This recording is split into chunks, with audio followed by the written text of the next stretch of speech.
students are thinking about different countries, different destinations, and keep telling students that, hey, if you're going to go there, sit in your dormitory, I don't think anything is going to happen. What is the scope of actual jobs in Australia? Is it, and who we have here today is Sarah. She's our alumni from GradGuide, and she has gone to the University of Adelaide.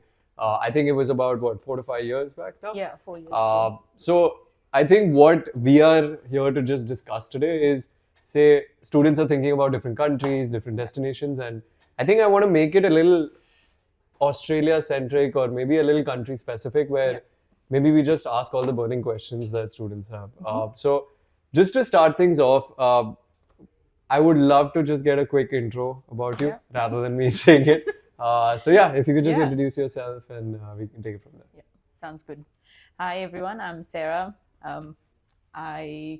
I'm currently residing in Australia. I moved to Australia 4 years ago, and well, now I work at the University of Adelaide, which is now going to be Adelaide University. So that's all about me for now. Damn. Adelaide University, what's the difference between? So two universities in South Australia, that is the University of South Australia and University of Adelaide, have merged to form Adelaide University. So as of 2026, the two universities will be one. So the whole city is pretty much a university then? Yeah, pretty much. East to west. Nice. It's just university city. Oh, so Adelaide I would consider then as more of what? Just younger kids, and like, is it more bustling than Sydney, or how would you describe Adelaide as a place? I think Adelaide can be described as just, I don't know, when you think of an abroad country, you have like a picture in your mind, a picturesque, greenery and campus and all of that. So pretty much, as you said, the whole city is a campus now. So wherever you walk, it's pretty much you're walking on campus grounds, and you see university students everywhere living in the city, and so people are living that life. And in comparison to Sydney, I've not visited Melbourne, so in comparison to Sydney, like Sydney has more working professionals, it has university students, but nothing compared to Adelaide, because obviously the city mainly consists of university grounds, so and student accommodations as well, so it just draws in more students and more young people. Okay, talking about Adelaide's system, or maybe just Australia's system in general, how different is it in terms of education as compared to India? Because so many students end up going. We'd just like to know, like, what's the main differences, and if you can just point them out. Well, the main differences would be that obviously studying in Australia, you're not really studying for, like, you're studying for your dream, which is to eventually move to Australia. Let's be real. That's what we all want. We want to get a better life for ourselves, and just find better opportunities for our future careers.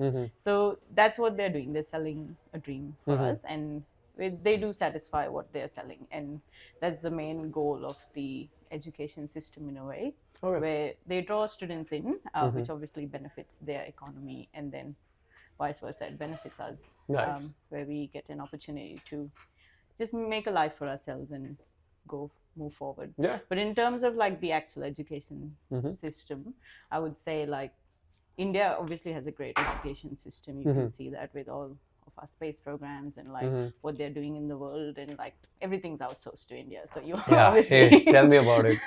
Well, I used to work a job in Pune, and I think I was paid like 1/10 of my onshore counterparts while doing 90% of the work. Not gonna name names, but that's just how it is in terms of students. But in terms of, like, just if I'm thinking, say, that's the education system. Now people or students coming to Australia also think a lot about, say, part-time work.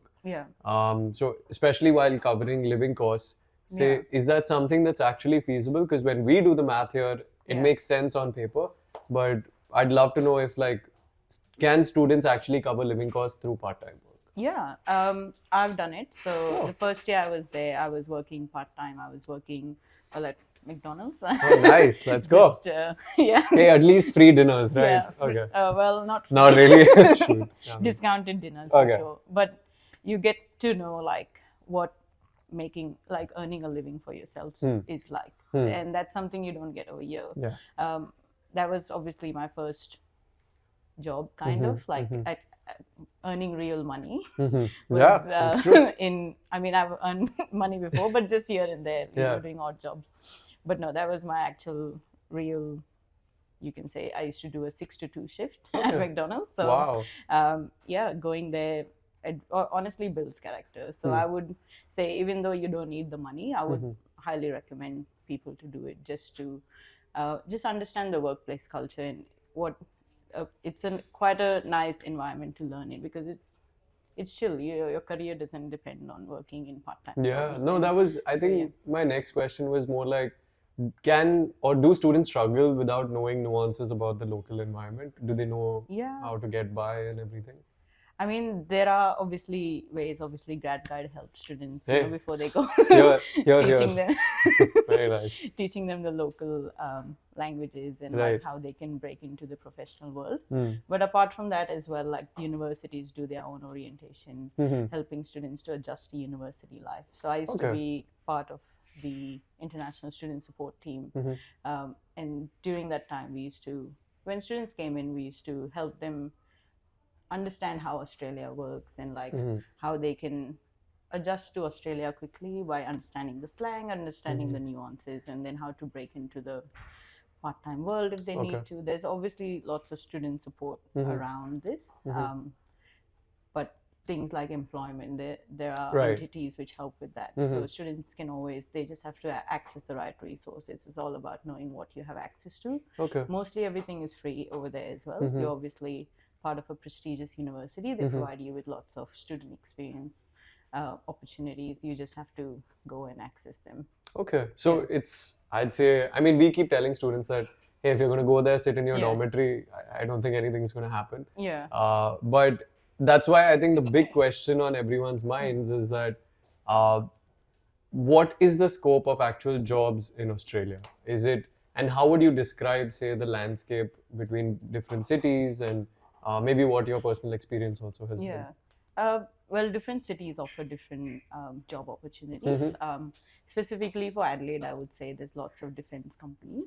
So it's hard to, like, there are other companies as well, but majorly they have defense companies. So that it's kind of a hurdle for international students to break into that market, because they need permanent residency or citizenship to have those jobs.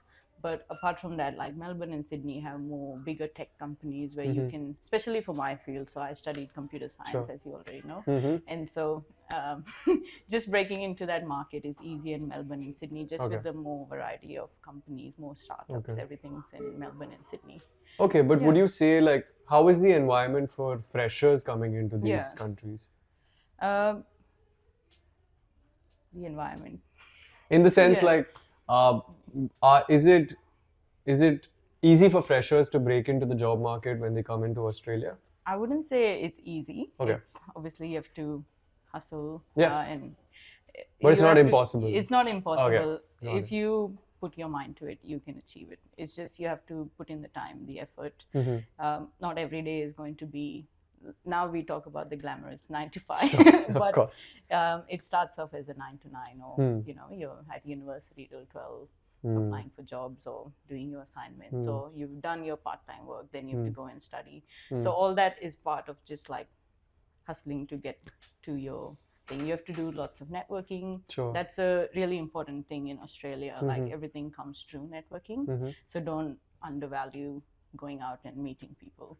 Whereas sometimes we find it like, small talk is a bit boring or whatever. But it's part of the culture, and it's up to us if we want to fit in. And I think students also, I mean, they hear this term networking so much, but in your experience, how would you describe networking to students that are thinking of studying abroad?